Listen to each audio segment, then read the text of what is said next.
আপনারা যদি অভিমান মুভি দেখার জন্য ক্লিক করে থাকেন অবশ্যই সঠিক জায়গায় ক্লিক করেছেন। অভিমান মুভিটি দেখতে হলে অবশ্যই চ্যানেলে লাইক এবং সাবস্ক্রাইব করে পাশে বেল আইকনটি বাজিয়ে দিন। বন্ধুরা লাইক এবং সাবস্ক্রাইব করেছেন তো?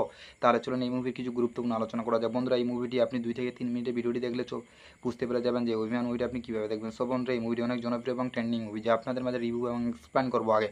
তারপরে আমি আপনাদের মাঝে 2 থেকে 3 মিনিট ভিডিওটি দেখলে আপনি বুঝতে পেরে যাবেন এই মুভি আপনি কীভাবে দেখবেন। সো বন্ধুরা এই মুভিটি অনেক জনপ্রিয় এবং ট্রেন্ডিং মুভি, যা আপনাদের মাঝে রিভিউ এবং এক্সপ্লেন করতে চলেছি। আপনাদেরকে প্রত্যেকে অনেক অনেক ভালো লাগবে। সো বন্ধুরা এই মুভি নিয়ে আগে আমি আপনাদের মাঝে রিভিউ এবং এক্সপ্লেন করবো, তারপরে আমি এই মুভি নিয়ে কিছু গুরুত্বপূর্ণ আলোচনা বলে দেবো। সো বন্ধুরা সম্পূর্ণ আকারে ভিডিওটি দেখতে থাকুন এবং আমার সাথে থাকুন। বন্ধুরা এই মুভিটি অনেক জনপ্রিয় এবং ট্রেন্ডিং মুভি, যা আপনাদের মাঝে রিভিউ এবং এক্সপ্লেন করবো। সো বন্ধুরা এই মুভিটি দেখতে হলে অবশ্যই চ্যানেল লাইক এবং সাবস্ক্রাইব করুন। লাইক এবং সাবস্ক্রাইব করে পাশে বেল আইকনটি বাজিয়ে দিন। বন্ধুরা লাইক এবং সাবস্ক্রাইব করেছেন তো? তাহলে চলুন এই মুভির কিছু মূল কথা এবং গুরুত্বপূর্ণ আলোচনা চলে যাক।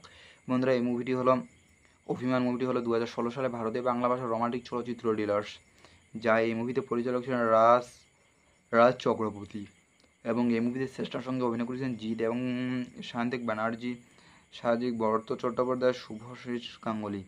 এই মুভি অনেক জনপ্রিয় এবং ট্রেন্ডিং মুভি। এই মুভিতে মুক্তির তারিখ ছিল 6 অক্টোবর 2016 সালে, ভারতে পেয়েছিল 30 ডিসেম্বর 2016 সালে বিশ্বব্যাপী। তো বন্ধুরা এই মুভির সময় ছিল 1 ঘন্টা 32 মিনিট, দেশ ছিল ভারত এবং ভাষা ছিল বাংলা এবং আয় করেছিল 4.60 কোটি টাকা। সো বন্ধুরা আপনারা সব বুঝতে পারেন যে এই মুভি অনেক জনপ্রিয় এবং ট্রেন্ডিং মুভি, যা আপনাদের মাঝে রিভিউ এবং এক্সপ্লেন করলাম। এই অভিমান মুভিটি অনেক জনপ্রিয় মুভি, যা 2016 সালে ভারতীয় বাংলা ভাষার রোমান্টিক চলচ্চিত্র ফিল্মস, যা এই মুভিতে অভিনয় করেছিলেন জিৎ, যাকে আমরা সুপারস্টার নায়ক জিৎ নামে চিনি।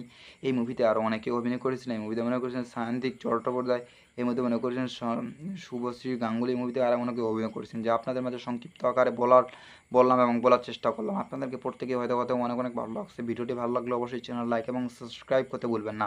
সো বন্ধুরা এই মুভি নিয়ে আজকে আমি আপনাদের মাঝে রিভিউ এবং এক্সপ্লেন করলাম। আপনাদেরকে প্রত্যেকে অনেক অনেক ভালো লাগছে। ভিডিওটি ভালো লাগলে অবশ্যই চ্যানেল লাইক এবং সাবস্ক্রাইব করবেন এবং পাশে বেল আইকনটি বাজিয়ে দিবেন।